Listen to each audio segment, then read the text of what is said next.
జై తెలంగాణ, జై కేసీఆర్, జై బిఎల్ఆర్. ఉప్పల్ నియోజకవర్గ ప్రజలకందరికీ విజ్ఞప్తి.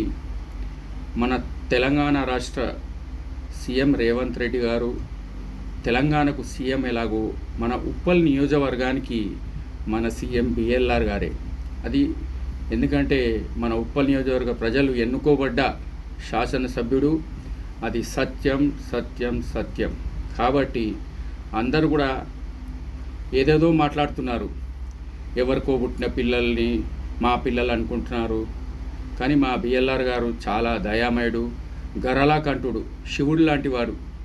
గరళంలో విషాన్ని ఎట్లా అయితే ఎవరెవరు ఏమన్నా ఈడ పెట్టుకుంటాడు, అంతేగాని బయటికి చెప్పుకోలేడు. ఎవరేమన్నా కూడా సరే వాళ్ళ విజ్ఞప్తికే వదిలేద్దామంటాడు.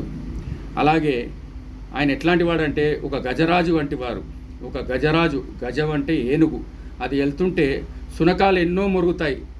ఇవన్నీ మన ఉప్పల్ నియోజకవర్గమే సునకాలే కదా, వదిలిపెట్టే అన్నటువంటి వారు. కాబట్టి దయచేసి అందరూ కూడా గౌరవించండి.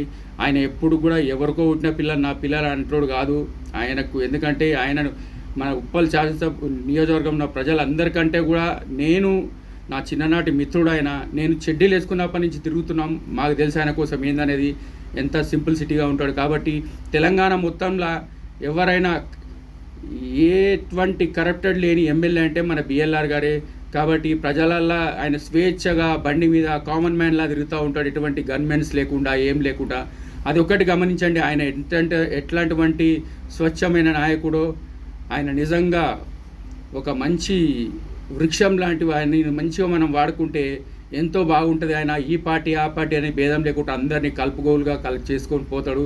కాబట్టి దయచేసి అన్ని ఇట్లాంటి మాటలు మాట్లాడకండి. ఎంతైనా మన ఉప్పల్ నియోజకవర్గ ఎమ్మెల్యే ఆయన్నే. ఇంకా 2.5 సంవత్సరాలు కూడా ఆయన్నే ఎమ్మెల్యేగా ఉంటాడు. కాబట్టి ఆయనను గౌరవించాలి.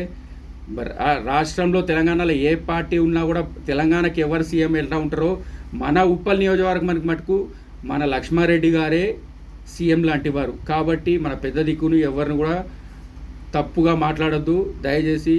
ఇది మంచిగా చెప్తున్నాం. జై తెలంగాణ, జై బిఎల్ఆర్.